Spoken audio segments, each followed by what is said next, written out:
Everyone. My name is Cathy Jackson or Cathy Lhamo Jackson. I'm from Columbus, KTC or Columbus Carmen Texum Chuling in Columbus, Ohio. And today's presentation will be a class. Lama Cathy and I had a long talk about this. I want to make sure you know I'm not teaching. I'm basically doing a book review and to share why this is one of my favorite books. So before we begin, let's first just sit up straight because you're going to be hearing words of the Holy Dharma, the teachings of the Buddha. And this is a very special book. So I want to make sure that you understand how to approach a teaching or when you hear something very special. First, we're going to do the refuge prayer. And if you don't know that, or if you're not Buddhist, you can sit quietly. Or if you are Buddhist and you have a different prayer, please say it now. I'm just going to start. I'll say it in Tibetan once and then in English. Sanje Jodan Soki Jonamla Jancho Bardu Dani Yatsuchi Lagi Gensok Kipe Sonamgi Jola Benchir Sanje Rubasho. I'm going to do 2 times in Tibetan. Sanje Chodan Soki Jonamla Jancho Bardu Dani Gyatsuchi Dagi Gensok Kipe Sonamki Jola Benchir Sanje Drupasho. In the Buddha, his teachings, and the order most excellent, I take my refuge until enlightenment is reached. By the merit of generosity and other good deeds, may I attain awakening for the benefit of all living beings. So I hope you're all doing well on this Sunday, or whatever day that you're watching this video. And I want to first talk about how, if you ever go to a teaching with a Buddhist teacher, there is a sort of a certain way how you should become a receptive vessel. The analogy is a vase. So we can think of a vase like this, or maybe a teapot. A teacup is a good analogy also. So important thing, or the first thing is you're not dirty. That doesn't mean, the analogy is the dirt would mean you already have a preconceived notion. So it's kind of blocking the clarity of what you're receiving. The second is, it wouldn't be, if this is like a teacup, it wouldn't be completely overfilled with water. Some say it's not turned over, but I like the analogy, it's not overfilled. So that means you're very receptive still. And the third is, which is my biggest problem, is it's not leaky, meaning you forget, you're lazy, you might fall asleep during the teaching. So that's a very important thing for you to know, that when you go to a teaching, try and be receptive, open, alert. Those are all very important things. So as I said earlier, today we're going to explore one of my favorite books. It's actually books. There's 4 of them, but it was written as a book, and it is this book. I'm going to hold it up. Let's see, get it right here. Get the glare off. Karma Chagme is the author, and the text is called Mountain Dharma. It was written in 54 chapters, and when this was presented by my guru, my teacher, Khenpo Karchen Rinpoche, when he taught this, and I love this picture on the back. This shows whenever there would be questions and answers, and he would always put his hand out like that, very welcoming, to invite people to do questions and answers. This book is available, Namse Bangso bookstore. And at the end, I can maybe spell that out for you. And it's on sale right now, so there's 4 of them.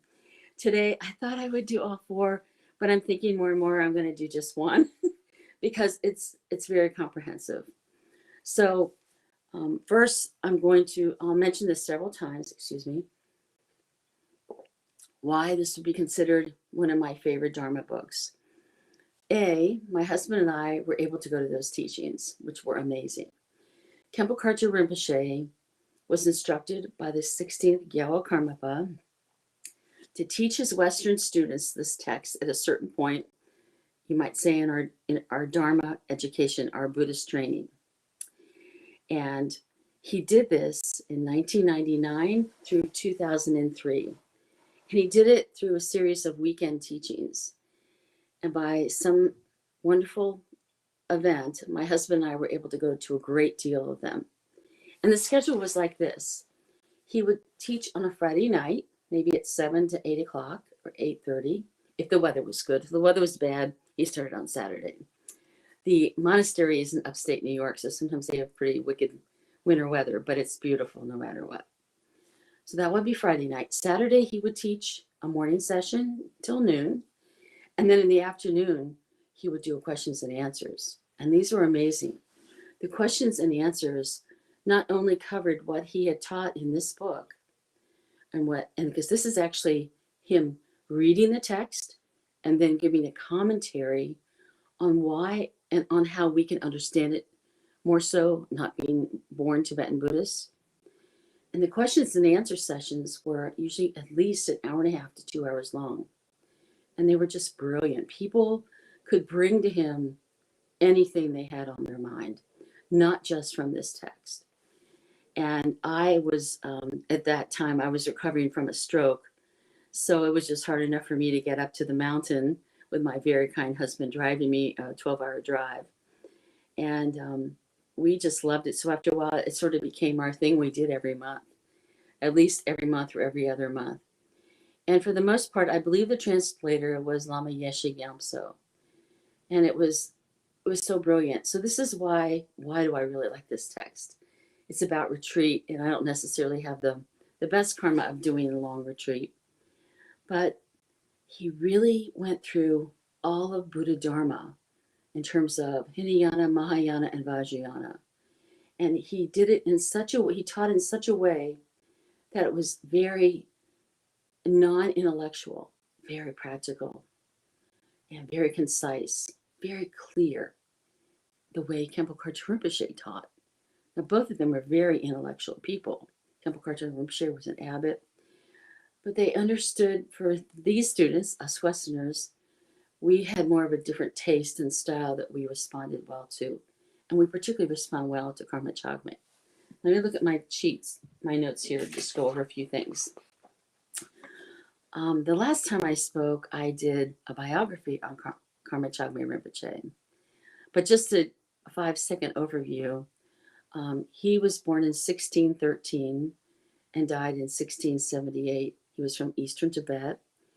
He came from a family from the Nyingma tradition. His father gave him a long life empowerment as he was being born.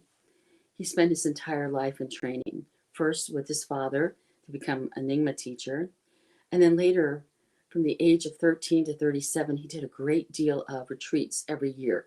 Not solid retreat, but retreats every year. And then, as time went on, he did a very long-term retreat. So the whole background of this text, and it's actually in the text how this all came to be. As I mentioned, there's 54 chapters. There's 4 of these books. They're on sale right now. I don't get any money from this. At KTD Monastery, Namse Bangso Bookstore, that's our monastery bookstore. Some are going for $15 and some for about $18. But normally they go for $29. And they're really substantial book. And maybe the other part of the book that I find amazing is, this I think was one of the earliest books. So this is from KTD Publications. Maureen McNichols and Peter Van Dusen from the bookstore, and Maureen was the editor of this book. And they did such an outstanding job on and I offer all the merit of all the people that transcribe these teachings.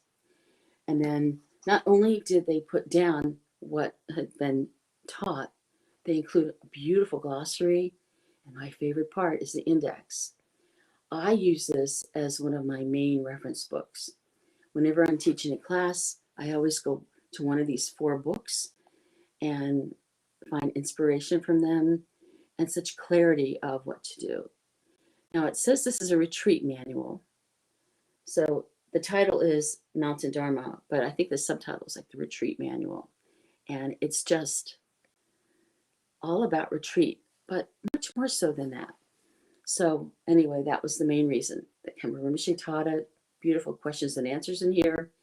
And these questions and answers are so educational. You learn so much about Buddhism, and they answer a great deal, I think, the questions all of us have. So today I'm going to go through a few highlights of the book, but because I'm not really teaching the book, I'm going to be reading primarily from it. So, and I'm not sure if there's any messages. I think messages will be there. And there's a few people here. Hi, Tom and Karma Jamba. Thank you for being here. And anyone else who's here. All right, so let me get my sheet. So let's first read about why this is so important.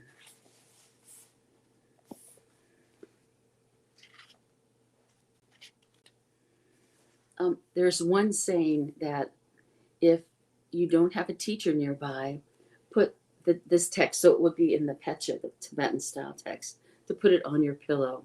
And when you sleep at night, you'll be getting instructions from it because it's so comprehensive. That's, I think, the other thing. It's comprehensive, yet very easy to understand. So I'm reading, so the chapter names are just absolutely beautiful. But in a very basic, I'm going to kind of give you the basics of what's in the very first book. Some of the highlights are the foundation of Buddhism. And this also includes a Namtar, which is the spiritual life story of Karma Chagme Rinpoche. There's also chapters on why retreat, why practice, how the entire book is organized, a deep teaching on the three vehicles of Buddhism, and also going into the preliminaries and the four thoughts that turn the mind to Dharma. So a great deal of us, pretty much early on as Buddhists, start doing something we call Mahamudra Mundro.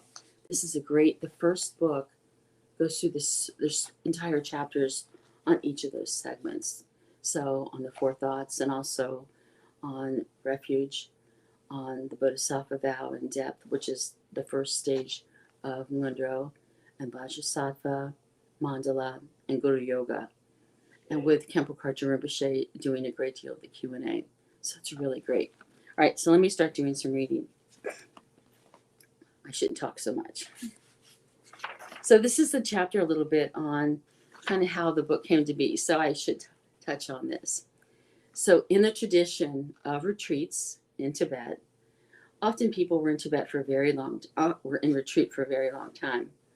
And sometimes if they were a highly accomplished practitioner, like Karma Chagme, people would basically knock on the door of the retreat cave might have a door where there's a hole or a bell, and they would ask for teachings.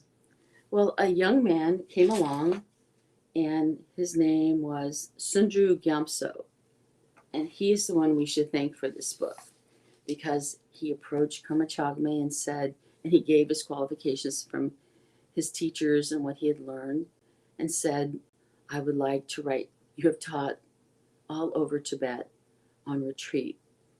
Maybe we should put together one big book, almost like a compendium. And I guess Karma Chagme had hurt his hand from writing so much. And he said, I will write this down for you. And this is how it started.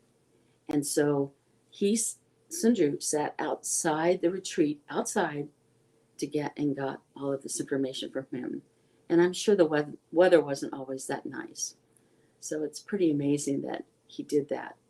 And it is said after Karma Chagme died, there were still texts that were out there that were coming in that they were pulling together, so that they really gathered a great deal of his text.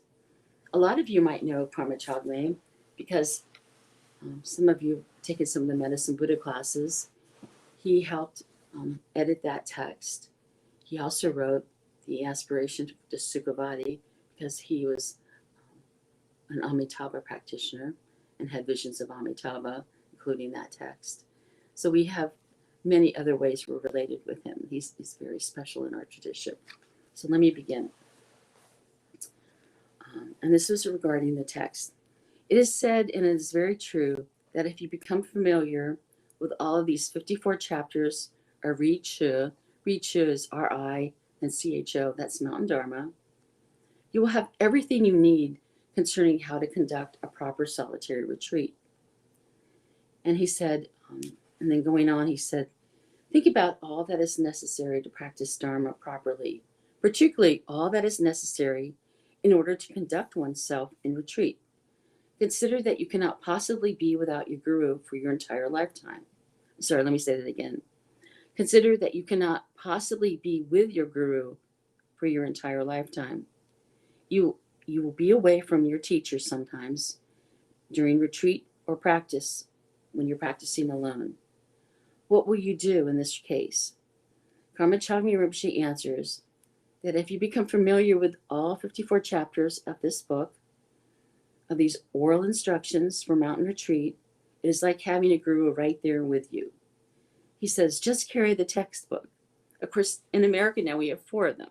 And by the way, I forgot to mention, there's also now a Chinese translation, which is wonderful. He said, just carry this textbook. The moment you're not clear, read that chapter. It's like having a guru that is ready to explain everything. You do not have to obtain 50 or 60 different textbooks. If you become well acquainted with this text, you will have everything necessary to achieve enlightenment. And Khenpo Rinpoche later talked about how the text was organized and said, when you buy these and study them, you don't have to go cover to cover. You could go to what topic you're looking for. And later on in the other classes, I will teach one more class to cover the second, third, and fourth text, or the end of the chapters. And there's a lot of deity practice there that we do. And there's a lot of clarification. There's one other thing Rinpoche did. And Rinpoche very nicely laid out. Someone said, is this text solely presented as guidelines for an actual retreat? Or will it also begin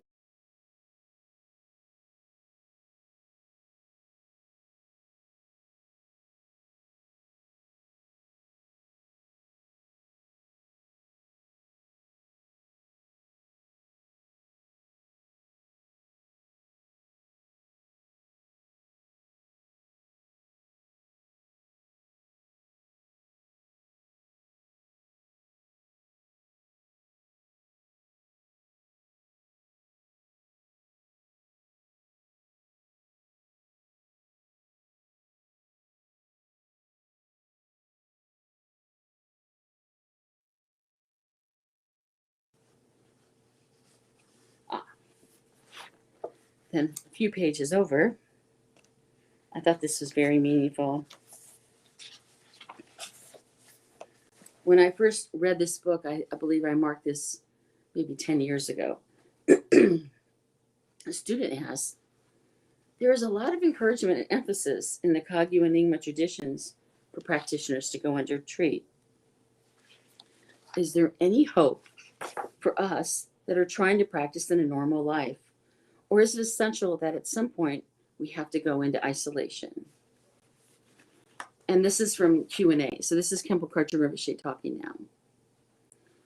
Rinpoche says, first of all, the whole reason why we usually do not have the opportunity to do retreat, to emulate the lifestyle of radical renunciation that is advocated in these lineages, is because our priority is this life.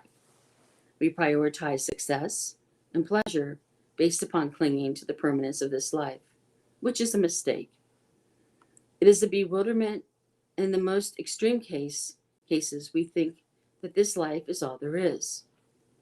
Whatever we may believe, we tend to cling to it as the most important thing, since it is right up in front of us. Therefore, we prioritize success in this life, and as a result, we do not have time to practice, whether in isolation or at home. Next, he says, practically speaking, this means to adopt a lifestyle of renunciation, to live in retreat, and practice intensively. And of course, this is best. But, even if you cannot do that, you can still make time, provided you're prioritizing it. Even if it is just a little bit of time every day in the morning and late evening, there's always some time for practice. And Khenpo Rinpoche emphasizes throughout the book that yes, this is about retreat. But I remember one time I asked Trungpa Rinpoche about trying to go into retreats, that I don't always seem to have the karma for that. And he said, the best thing is to look at everyday practice as being in a retreat cave. He said, even if it's for 15 minutes. So this is very similar to what Khenpo Rinpoche is saying. So Karma Chagme speaks a great deal about sort of how the text came into being, which we talked about, which I just touched on. He goes into great detail in the book. And then Khenpo Rinpoche also gives advice about this text, which I forgot to mention. He gives some really great advice. Let me look at that section. In the front, there is a very short biography about Karma Chagme and a beautiful one about Khenpo Karthar Rinpoche.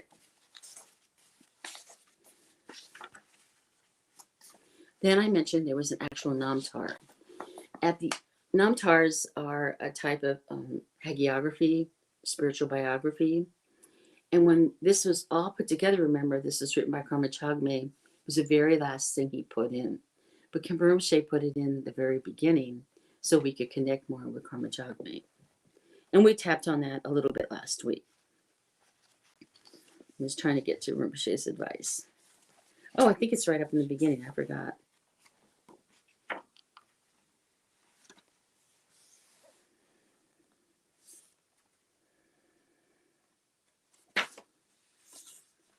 So Rinpoche says, Karma Chagme Rinpoche was in lifelong retreat when Sundru Gyamtso requested his teachings. Traditionally, when someone is doing lifelong retreat, provisions were made for limited communication with the outside. But when a practitioner has completed all the graduated practices of various yidams and had achieved signs of realization, it was appropriate for them to teach, even though they were still in retreat. So Karma Kagyu Rinpoche had actually mastered so many mantra practices, meaning not only did he have the empowerment, the reading transmission, the tree, the empowerment, the tree and the lung and the tree, the instructions, he actually mastered the required number of mantras, which is usually 1,000 mantras, 1,000 times each syllable. So for instance, Chenrezig mantra is Om Mani Padme Hum.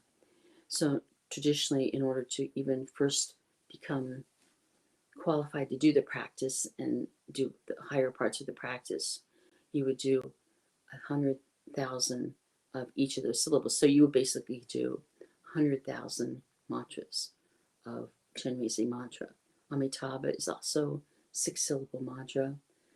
Medicine Buddha is, I believe, 21 or 22. So that's over 2 million you would do. So he had mastered all of this. And so it's very nice. This advice from Khenpo Rinpoche is in every book. He talked about that. And let's see. I think that pretty much covers that part of it for his advice. Now, the second part of this practice for class today, I want to read some of I talked about what was really unique about this, and I still think it's very interesting that Khenpo Karthar Rinpoche, right before he had died, and so Khenpo Rinpoche lived 1924 and passed in 2019. And a month before he passed, or a few weeks before he passed, they began at the monastery. A wonderful monk came from Tibet, and he did the reading transmission of everything Karma Chagme had ever taught. So the entire shrine room, there's a special part on the shrine room, the special shrine, and the texts were all up there. And every day, this text was read for, I think, around 6 to 8 hours. I was only there for a little over a week.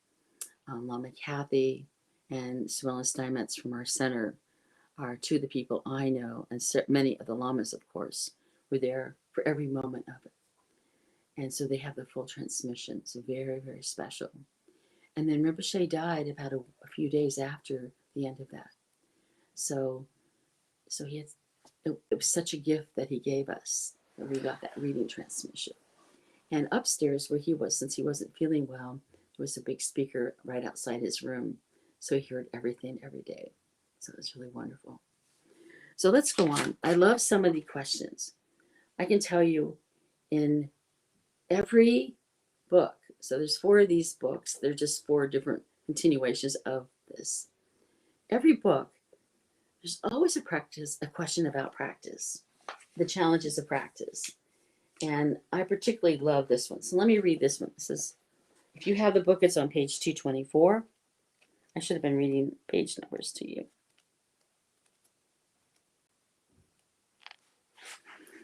This is a little long. I'll cut it up a little bit. But I think so many of us have been around Dharma. I mean, even after students have the excitement of learning certain practices is over, people start having problems with things, feeling a little stagnant, a little stale. They get bored. They lose their confidence. And so I think it's wonderful. At least the first 2 books Rinpoche taught that I've seen, there's all these questions, the same question. And he answered them all a little differently. And here's the question. Rinpoche, I'm dedicated to Dharma practice and understand the importance of it. The problem I have is that while sitting daily on a meditation cushion, my meditation has become a little solidified. It becomes like an automatic prayer. How can that become more alive and more inspired? The second part of the question is something we can all relate to. In addition, after about half an hour, my knees and back start hurting, and I find myself wanting to do the practice faster just because I'm experiencing a little bit of physical pain. Rinpoche's answer was, it is good that you are devoted to and committed to Dharma, but devotion is easily lost if there is no understanding of Dharma or how to practice it. By this I mean that the problems you were describing in your first question, where she said it was a little solidified, mean that you have no certainty, no conviction. If there is that kind of conviction, the practice will never become stale or solidified in the way you were describing. Nevertheless, for this is true for all of us as a beginning, we always start out lacking conviction because it only comes through experience. Once that conviction is gained, you become absolutely certain that the path you're pursuing will lead to awakening, at which point there's no problem with staying fresh and in focus. To some extent, this is a question of habit. As you practice more, the habit of practice and the habit of insight of practice will increase. The problem we face is that if we allow ourselves to become distracted while we are practicing, we amass bad habits as well. It can become easier and easier to get distracted, and eventually it can become sort of automatic. Therefore, it is important to employ the faculty of alertness, which defends or protects our mindfulness. And it talks a little bit more about this. The function of alertness is to recognize distraction. And once you have recognized it, you simply return to the meditation, to the technique. So I'm going to read that again. The function of alertness is to recognize distraction. Once you recognize distraction, you simply return to the meditation and to the technique. This return to the technique should be done gently. It is not a question of attempting to force your mind back. It is to be gentle. Working with your mind is a little bit like working with a timid bird. If you extend your hand and invite the bird, eventually it will jump onto your hand. But if you thrust your arm out in a hurry and try to grab the bird, it will fly away. Therefore, in returning to the technique, do so with attempting to force your mind.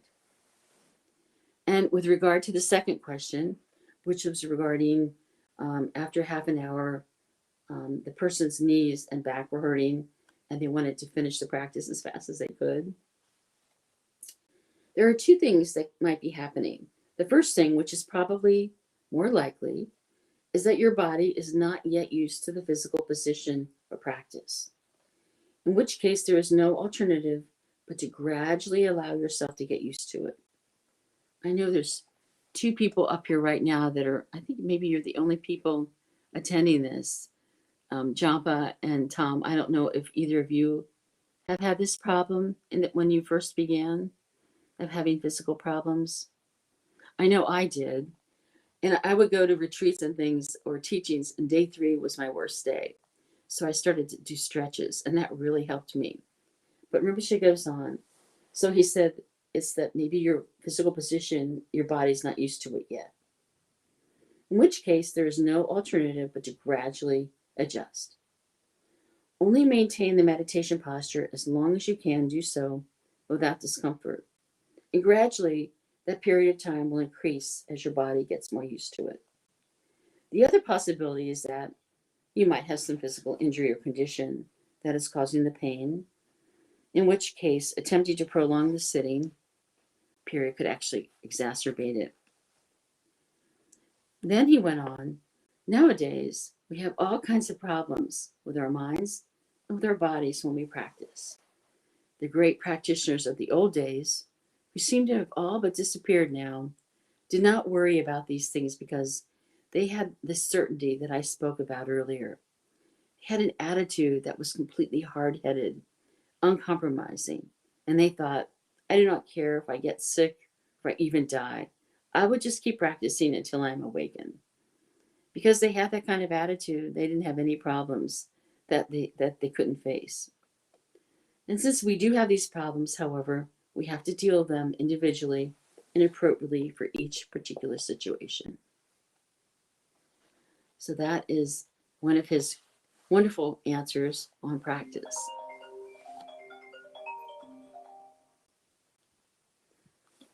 Hi, Sally. I'm so glad you're here. Is this the Sally that actually was one of the transcribers of this practice? Maybe not. Okay, so let's see. We're half hour in. I'm probably only going to do about 10 or 15 more minutes. Keep going.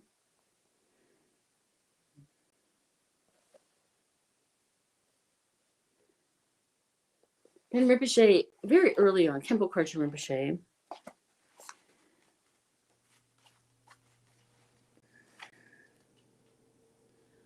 had a very, I think sometimes the topic of Buddha nature can be a little tricky. Being one of the instructors for the beginning meditation, I found over the years I had to be very careful when I taught on this because I felt I was making mistakes. And since I really didn't understand Buddha nature fully, it just didn't make any sense sometimes. But when I read this section in the book the first time, because this is again one of the parts I marked very early on, I have so many marks on it. I know this is fairly old. It removed, I think, if you receive a teaching from an amazing teacher who actually has had these experiences, it actually somehow sweeps away that obstacle. So I'm going to read this question. I think it's very moving. And welcome everyone that's been coming in. The question is, what is your own karmic relationship with Karma Chagme? And Rinpoche says, well, that's a very interesting question because I cannot say that I do not have any connection at all with Karma Chagme. I have the transmission of these teachings that I'm giving you. And when you receive such a transmission several times, you've already built a connection. However, if you're talking about my mental connection with Karma Chagme, he is a fully realized being, and I'm completely ignorant, ordinary individual. Okay, I'm going to stop just for a moment. That's the other thing I love about Karma Chagme and Khenpo Karchen Rinpoche. They're both so humble and self-deprecating throughout the whole text. And that's a sign of a true teacher. So Khenpo Rinpoche said, If you're talking about my mental connection, Karma Chagme was fully realized, and I'm completely ignorant, an ordinary being. There's no relationship whatsoever. Nevertheless, because I've received this transmission and I'm teaching this text, I can say that I do have a connection with Karma Chagme from the transmission or lineage point of view. So then the student went on to say, I'm sorry, I forgot these are two questions, but I love both of them together. They want to know, the person said, first, I want to thank you for your great sacrifice in coming to America and in making the teachings available to us. Would you tell us, after so many years, after so many lives and studying and staying on the path, how would, I'm sorry, I just keep turning my phone off. I'm going to do something here. I just realized I hadn't fully said it. Let me start over. The person thanked Rinpoche for his great sacrifice in coming to America and making the teachings available to us. Would you tell us, after so many lives and studying and staying on the path, how would any human being know within themselves when they have taken that first step, a step towards becoming a realized being? Rinpoche's comment is, in response to your first comment, I came out of Tibet to India, not because I wanted to teach, but because I was afraid of the communists. I had to escape from my country. It was not a choice. In addition, my coming here from India was the command of my guru, His Holiness Karmapa. If such teaching is of any benefit, you must thank His Holiness, not me. In answer to your question, the step-by-step explanation of the path to enlightenment often makes it sound as if enlightenment is very difficult. Even one step towards enlightenment sounds very difficult, but in reality, enlightenment is not as difficult as it sounds. It all depends upon an individual's exertion and diligence in the practice. There are several positive circumstances in our favor. First, we are born in the human realm, where we are most fortunate because we can receive the teachings of Buddha Dharma.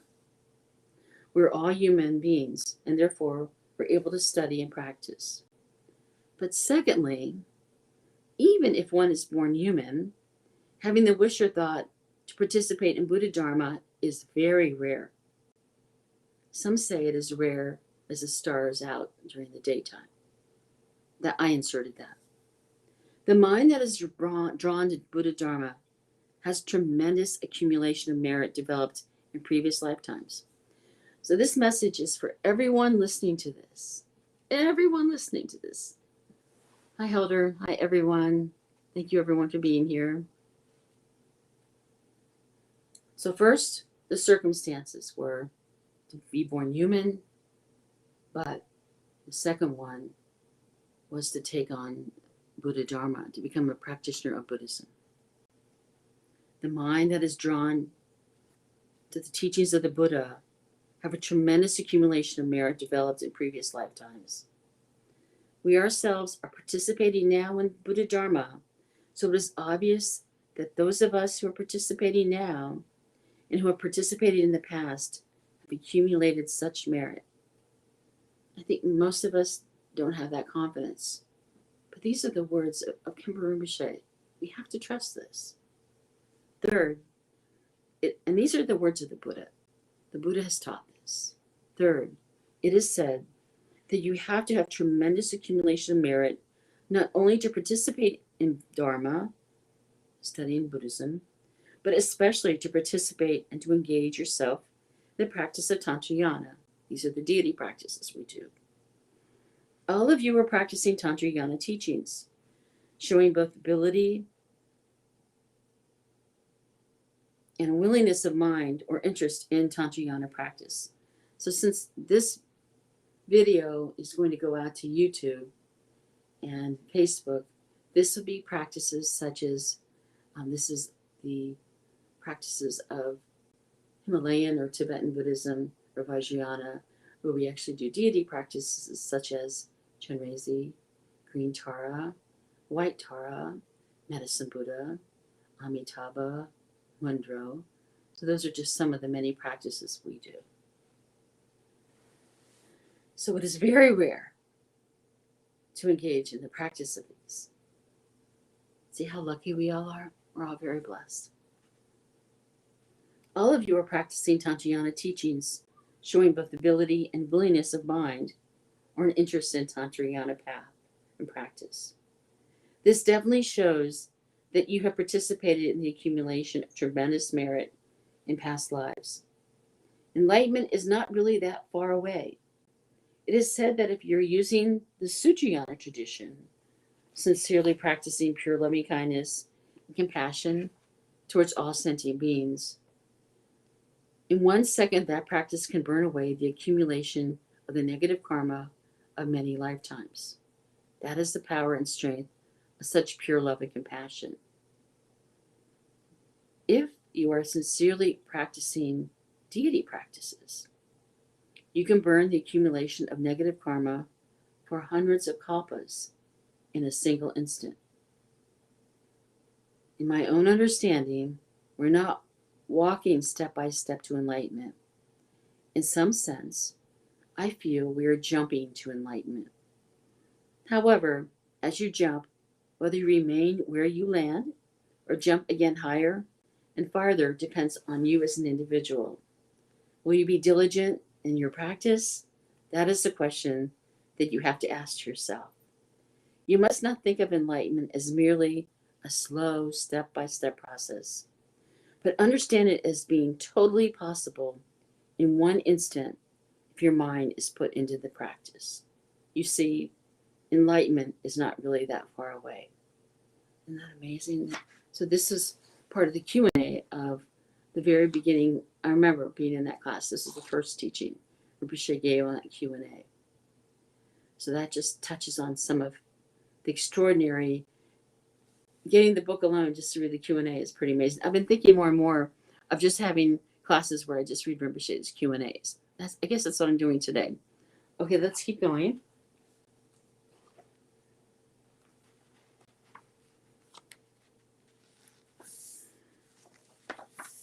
Then, as I mentioned, later on through this text, this is the very first book.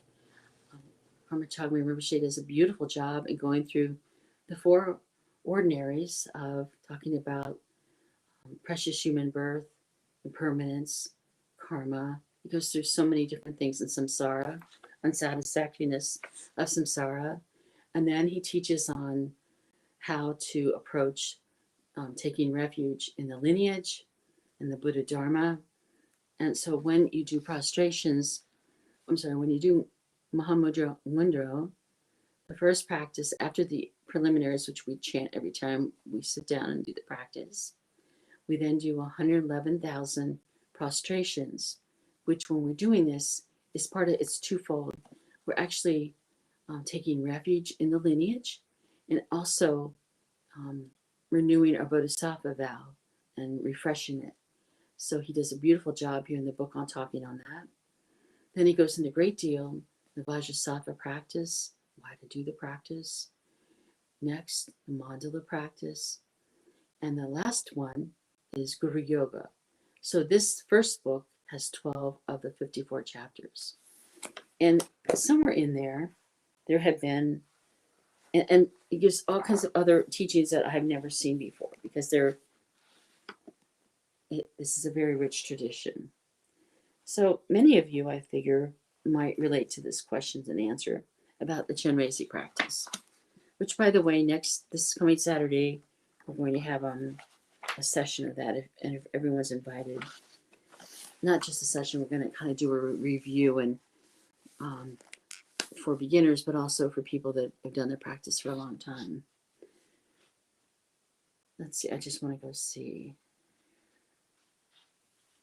So someone asked, in the Chenrezig practice, in the part where you visualize yourself as the deity, you really cannot be the deity because if you were the deity, you would be enlightened. I do not understand. It's a great question. I've heard this many times. I always love hearing an answer. I'm going to do the question again. Oops. I lost it again. There it is. So for many of you, I think many of you here that are watching. Oh, okay. Oh, Sally, sorry. I mixed you up with another Sally. Thank you. So many of the people watching today all do Chenrezig practice. I recognize you. So I'm going to read the question again. It's such a good question. In the Chenrezig practice, so I hope all of you know this, there's a part where you visualize yourself actually as the deity while we're saying the mantras. And the question is, you really cannot be the deity, because if you were the deity, you would be enlightened. I do not understand. And this is Rinpoche's answer. As long as we are not free of dualistic fixation, we fixate upon appearances of things and their apparent characteristics, which cause us, understandably, to have the attitude that the deity is pure and I am impure. Therefore, I cannot be the deity. The deity and I are inherently separate. However, all of the qualities of which the deity Chenrezig is the embodiment of are inherent or innate within your own true nature. In other words, your fundamental nature or your fundamental being is already the essence or nature of Chenrezig. This nature pervades all things, including all appearances, all sounds, all thoughts. Consequently, in our nature, all appearances are already the body of Chenrezig. All sounds, already the mantra of Chenrezig. All thoughts are already the wisdom of Chenrezig. In order to bring about the direct experience of that, we do the practice. And the question next is, I love this question. This is the student. Does that mean that no matter how terrible one is at the visualizing, if one just keeps doing it, eventually it will happen? And Rinpoche said, yes. That's a perfect answer. So, sort of to sum up today, I think I'm going to wind down a little bit. I don't think there's any questions. I don't know if anyone can ask them through this. Messages from audience will be here. I don't think there's any questions, but just going to do a little summation. Today I'm talking about my favorite book, one of my favorite Dharma books, which is this book. That is a picture of Karma Jagme. And there are this is of 54 chapters. This first book is chapter 1 through 12. And you can get that from Namse Bangso bookstore, namsebangso.com. They're on sale right now. I didn't tell Peter that I was doing this class, but we don't have that many people affected, I think. But I just ordered a new set because I mark these so much when I study. I wanted to have a clean set. So we talked about how the retreat came about for Karma Chagme, how he had someone come along to help condense and write all of this down. So we offer his merit. And what was unique about this practice is that it's, even Karma Chagme talks in the book, he did not want something intellectual, meaning sometimes when you read a book, they'll refer to this book and then they'll refer to that, and there'll be quotes from many different places, which is very beautiful. But I think he just wanted a very practical, almost a practice book. And so that's what he put together. And it is so genuine, so clear, so concise. And then to cap it off for us, Khenpo Karthar Rinpoche taught on this for 4 years. And then there's a beautiful, in the book, and then Rinpoche also opened this up to questions and answers, which further helped us understand what was being said. And that is something that was very wonderful about Khenpo Rinpoche, that every teaching he always made sure there was time for questions and answers, because so many of us, we just really need that special, I think, foundation, and to be our hand to be held that way. So, and then of course we should offer up the merit also of those that put all of this together, at KTD Publications, Maureen and Peter, and all the wonderful people that transcribed all these books. So just for a moment, I read today earlier that this book, what it contained. So for the second book, It examines the complete path of Mahamudra from initial experience to full realization. So, book one ended at Mahamudra preliminaries. The next book goes into that and includes conduct for a proper retreat. There's more emphasis around retreat, the use of geomancy to determine the appropriate site, and he does many practices to avert dangers, how to keep robbers from coming into your retreat site, and his further teachings. There's also, as the books went on, Rinpoche started giving us mantras.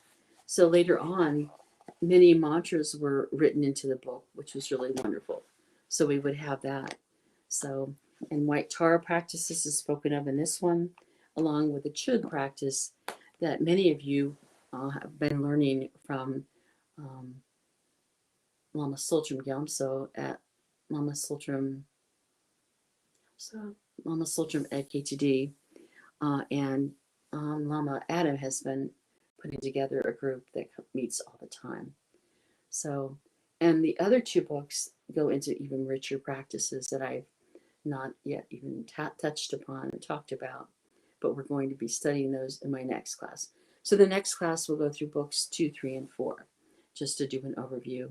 I hope this was all right for you, even though I did read a lot of Rinpoche's and Karma Chagme's talks, because I'm not teaching, I'm just basically doing a glorified book review. And I thank all of you for being here with me. I hope you get the books and enjoy them the way I did. And remember, Khenpo Karthar Rinpoche said, you don't have to read it cover to cover. So the way I first really got into the books, they were in the house for years. I would just pull them out and go to the index, which I just love, and go, oh, they have this, oh, they have that. And then I would find maybe the next book even had a longer section on that practice. So you just have to dig a little bit, but it's very wonderful. And if nothing else, you have the Q&A to always look at. So let's take a moment. So much is going on in the world right now. Let's take a moment and quietly offer all of the merit of your patience today. Thank you so much for being here. And all of those in the future that watch this, please forgive me for all the mistakes I've made. And I hope that you all meet the circumstances to find books like this. So let's spend a moment and offer the merit for all living beings that are going through a great deal of suffering right now.